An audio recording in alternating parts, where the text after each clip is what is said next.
So I'm here with Santiago Giraldo, the CFO of Tecnoglass. It's great to be back here and see you again. Yeah, it's been a while. I know, it's been a busy year. Yeah. You know, I don't want to come up here and interrupt you and catch up on those times when you guys are busy growing and breaking records, continuing to break records. It's amazing what you guys have done. Your results came out just last week in 2022, and it's hard for me to write headlines as a journalist because it's like, Tecnoglass breaks records. Tecnoglass breaks records. It's like a broken record itself because I keep saying the same thing over and over again. But that's a good problem to have. So give me a quick recap on 2022. I mean, you guys, I know a couple years ago really entered in a strong way the residential market. That was not something that Tecnoglass was originally built on, but that's been a big motor for your growth. Maybe if you can unpack that a little bit. Absolutely. It was a record year and well beyond expectations, internal budget, and everything that we had thought. And there were several factors that contributed there. You mentioned the residential segment. We basically have grown that from just $10 million in 2017 to over $300 million in 2022. It's been accelerated growth. We're taking market share from others, but also it helps that places like Florida and Texas in the Southeast, tax-friendly states, are seeing a lot of influx of people moving down there. So the activity behind the demographic shift that we're seeing is playing a huge part into what we're doing. So there's just other secular trends. There's demographic trends, but there's also other things that are playing a part. There's been tax incentives provided by the government for people to invest in impact-resistant windows. There has been insurance incentives for insurance companies providing incentives to people that replace their windows to make sure that they are impact-resistant as well. So there's been a combination of things that have helped us grow and take market share from others. We're situated in a different scenario, if you will, as far as what's taking place in the world with inflation headwinds, with supply chain disruptions, with labor constraints. As you can see here in Barranquilla, we pretty much do everything in-house. We're fully vertically integrated. And we haven't had the same dynamics as far as labor constraints. As you know, here in Colombia, unemployment rate runs above 12%, and we have very little turnover. So all of those factors, plus the fact that we have, a good product with good quality and fast delivery times, really lined up. It's as if all the stars lined up for us, and what you saw were the results as of 2022, where we were able to grow 44%. So there's just not one factor that I could speak of. I mean, there's different things that basically played a huge part into what happened. It's interesting because we see interest rates around the world kind of rising. There's been a lot of loose money policies with governments to fight the COVID pandemic, and now we're seeing the after effects of that. And the U.S. government, of course, has raised their rates, and we see, as a result, mortgage rates are going up. Yep. Has that, I would imagine, have you seen any kind of damper effect on that, because obviously mortgage rates, construction is very dependent upon that? Yeah, it's a headwind, but if you look within our sales, roughly 67 to 70% of what we do is repair and remodeling. Okay. So we're not relying on home builders, we're not relying on new housing starts for that business to grow. I mean, there's obviously some correlation, but when you think about repair and remodeling, is more counter-cyclical in nature. In other words, if you're at your house and you see that mortgage rates went up to 7%, you're not gonna go buy a new house and lock yourself up for 30 years into that rate. You're more likely going to reinvest in your own home, knowing that prices are still high and then mortgage rates are much higher than what they were a year ago. So that plays into what we do, because if you're staying in your home and you're carrying out some of those remodelings that you pushed out for years, that includes windows. So 70% of our of our business is related to repair and remodeling. So that plays a part. The other thing is that we're still rather small if you think about it. We don't need the market to grow or the industry to grow for us to grow, right? I mean, if you think about our largest competitor in the state of Florida, they sell about 800 million. Here we are, just getting north of 300 million, which is a rapid growth, but we're still nowhere close to the larger players in the states and in the country. So there are still market share opportunities for us to take from these guys, because those guys are constrained by labor, are constrained by headwinds on inflation. There's still supply chain disruptions. So we have an opportunity to continue gaining that market share, despite the fact that, as you mentioned, there are some challenges mainly on the new home construction side, which is still not the primary source of our income. Got it. And I'll also, I mean, you mentioned the relative size. Tecnoglass, even though it's one of the biggest companies in Colombia, I think the last time I saw the statistics, you still had less than 1% market share in the United States or something like that. So there's so much room to grow. And like you said, you don't need, the market doesn't have to grow for Tecnoglass to grow. You're not even distributed in all 50 states yet. That's right. I mean, the industry as a whole is about 32 billion per year between manufacturing and installation. We ended up this year at 770 million, more or less. So we're talking about, call it 2%. Okay. Right? Obviously, not everything is addressable, because a lot of it is commoditized. It's kind of like your typical big box store type product, which we don't supply. Everything that we do is built to suit, high value added components. So that is not necessarily addressable. But by our calculation, at least 20 billion of that is addressable. And if we're at 700 million, we're still a small portion of the business. Like you mentioned, we're present throughout the U.S. on the commercial side. We've been doing business throughout the U.S. pretty much for the last 25 years, right? Obviously much stronger in the state of Florida and the Southeast. So there's opportunities to grow the commercial side. But where the upside comes from is that we still haven't tapped into anything outside of Florida on the residential side. Right. So that the 300 million that I mentioned on that segment is strictly Florida. So what we're doing about that is opening up showrooms throughout the US so we can leverage our cost-efficient platform to manufacture in Colombia and ship everywhere else in the US. So we have a showroom that is currently open in Manhattan, New York. We have a showroom that is currently open in Charleston, South Carolina. We're about to sign a lease in California, in Los Angeles, to service that market. And the idea would be to open up showrooms in Texas, Arizona, and Nevada in the rest of 23 and into 24. So right now we have zero revenues in those states. Anything that we get from there is upside, right? So you're going from nothing to something.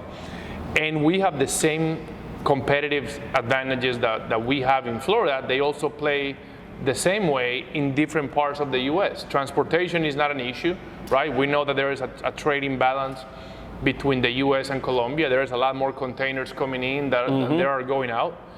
So going into New York and even going to California through the Panama Canal is still efficient. So we can penetrate those markets just the same as we have done in Florida. So that's what we want to do. You mentioned something interesting, and you talked about the trade imbalance between Colombia and the United States. I know that there's a trade imbalance with some other countries as well. But right now, it's recovered a little bit, but the peso last year took quite a dump, especially I think a lot of it was around election-related uncertainty. Yeah. That's kind of built into the pricing now. But how much, a lot of countries, the travel sector, we follow closely, and they've really taken a hit because of that. But I would imagine that it's been helpful as a company that manufactures in Colombia because of labor and because of other costs. How much of a factor has the peso-dollar relationship been in last year's results? That's maybe the one aspect that we didn't touch when I said earlier that stars lined up. Obviously, you don't want your strategy to be predicated on what happens with the FX rates. But for us, when you're selling 95% more or less in US dollars, and your costs and expenses are roughly 35-40% in the Colombian peso, then any time that the currency is devaluated and is weak, it's a tailwind to the business, right? It's a tailwind to the P&L.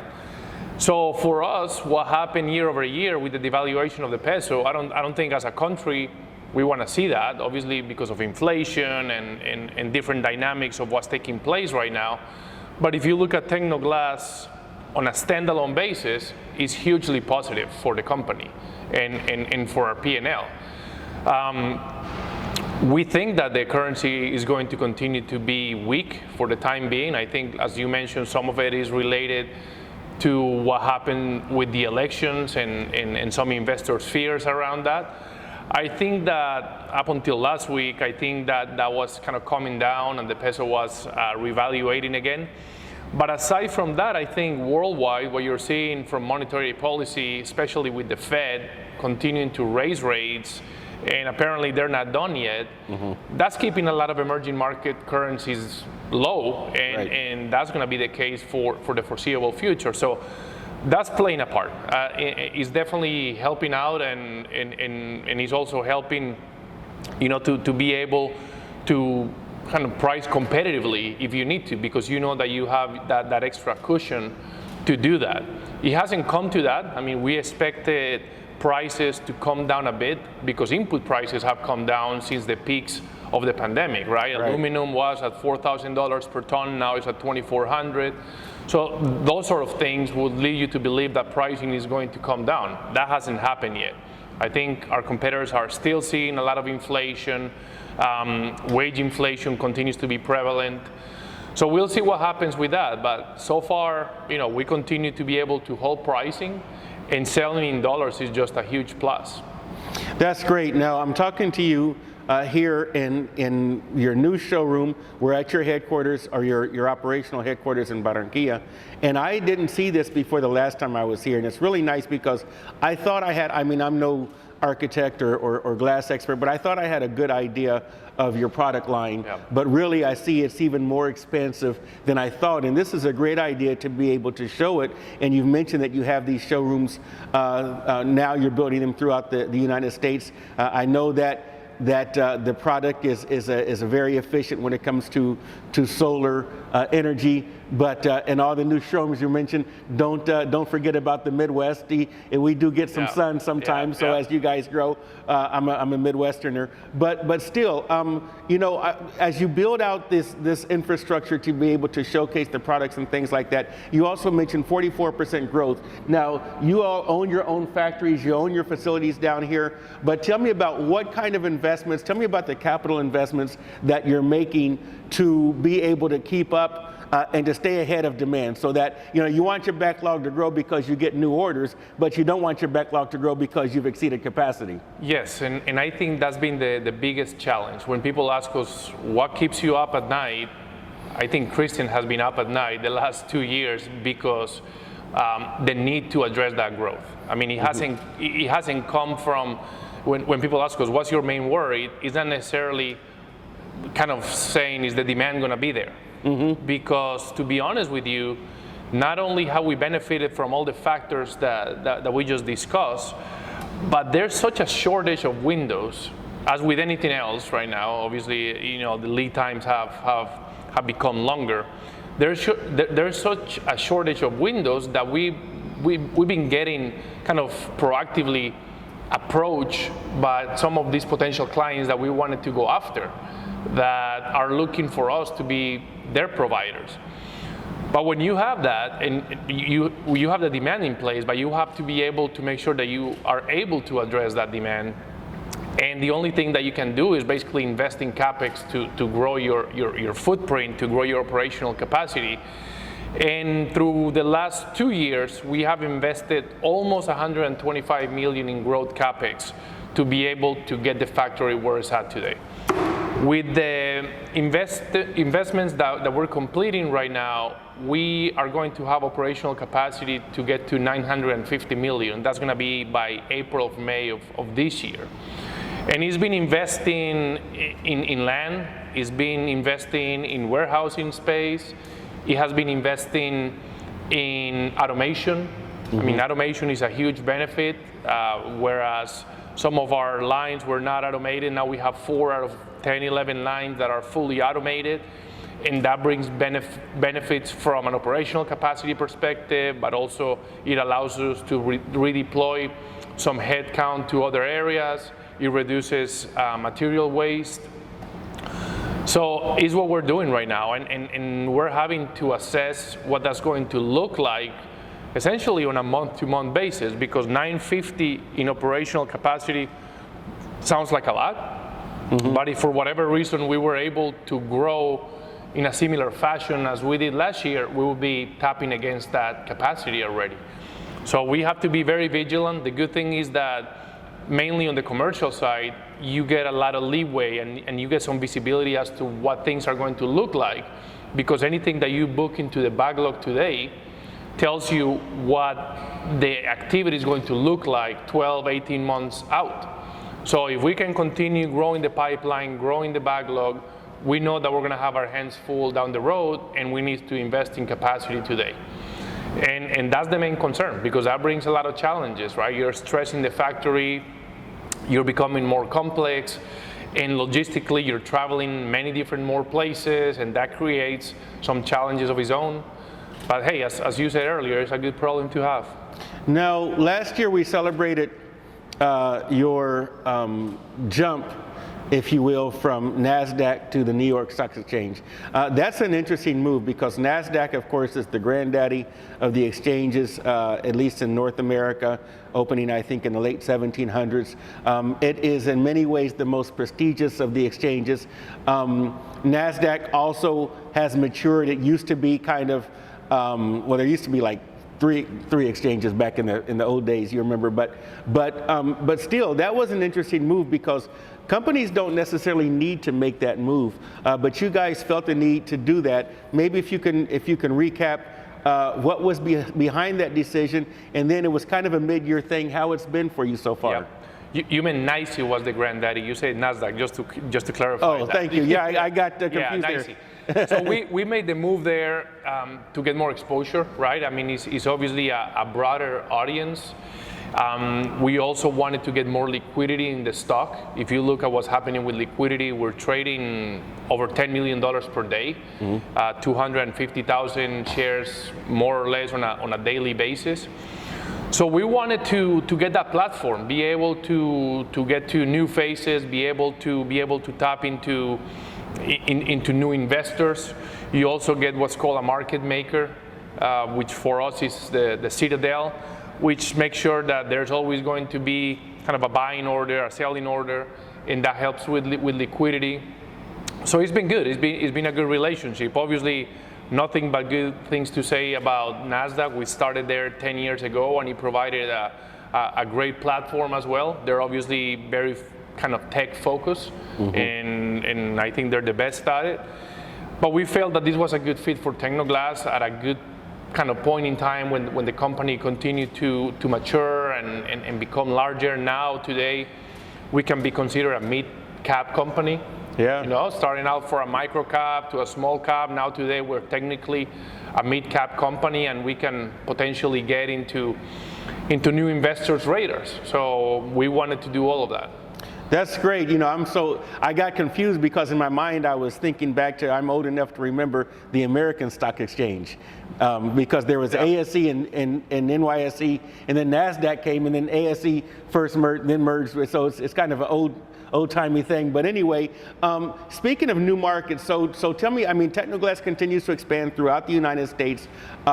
You know, you've gone from residential or from commercial into expanding into residential, still keeping commercial strong. But talking about new markets, what kind of new products, whether that's new lines of business or new types of products, or even any new geographies outside of the United States. But I don't want to kind of lead the question. Just help me understand how you're expanding, not just in growth in terms of vertically in size, but horizontally in terms of the breadth of your product lineup. Yeah, this is a day-to-day occurrence. Earlier last year, we basically developed a product for home builders called Multi-Max, which is essentially a product that is not targeted to, you know, a couple of $1 million home, but maybe a tract home that could be $300,000-$400,000. very high quality, but not the same kind of value-added components that you will require for some of these larger homes, right? So that's been very well received. We're already selling to 7 to 8 different home builders that have nationwide reach within the US. So that's been very well received. And we continuously invest in research and development to make sure that we are developing products for new geographies. We mentioned earlier that we're opening up showrooms throughout the US. Well, if you think about it, not all of those geographies require impact-resistant glass and windows. Right. When you're talking about Miami, it's not the same thing as talking about, selling a home in Los Angeles or selling a home in Arizona. All of those places require different products that are more specific to the conditions of those places, right? So for instance, if you look to go into Arizona, where there's extreme heat in some points of the year, you're gonna look more for insulated glass that has some energy efficient qualities, right? So there's always product developing, and we're working on new technology for glass that is going to serve as solar panels, for instance. We're working with different providers that have that technology, so we can license that product and make sure that when the product becomes economically viable for mass production, kind of like the Tesla effect, that we're there, right? We want to make sure that we're present in that, because that's going to be a huge development. We're working on other things that we should be announcing within the next couple of months. But it's an ongoing process. You want to make sure that you're up on top of what's happening and you're not lagging behind. Great. I hope to get back up here soon and talk to Christian, the co-founder and COO of the company. You guys have solar panels on everything, and I hope to talk. And I know about Tecnoglass has a very significant social mission here, especially on the coast in Barranquilla, which is like the industrial capital in many ways of all of Colombia, but especially here on the coast. And there's so much to talk about some of the things you're doing here in the community as well. I hope to talk to Christian soon about that. Is there anything that maybe you wanted to mention that I forgot to ask you? I mean, there's so much good news to cover, and it's just good to be back up here, and it's exciting. Every time I get on my phone, I get my alerts of the stocks I follow, and no matter what other bad news is happening, I can count on some good news coming from TGLS. I hope that continues to be the trend. I mean, it's kind of like investors and all stakeholders tend to have short memories, right? Short-time memories. So it's like, you might come out with great news as we just did, but we're already looking as to what we're doing for the next quarter, the next year, and the next decade. That's the good thing about Christian and Jose. I think they're looking for this company to be something much bigger in 5-10 years out, right? We're not making decisions for the next quarter or the quarter after. I mean, I think we're making sound decisions in line with our strategy to make sure that this company is something much larger, bigger, better in years to come, right? Not necessarily what's happening next quarter and how we're going to report results. And I think that if you do that and you stick to your strategy, those things are going to come. The quarter-to-quarter results are going to come. So we'll see. I mean, more to come, and we continue to be bullish about the future, short-term and long-term, despite all the uncertainties in the world. Obviously, from a macro perspective, there's a lot of challenges. But we feel that we're well positioned. We feel that we have structural advantages that will carry us through, and we're well positioned to withstand a down cycle if that was to come.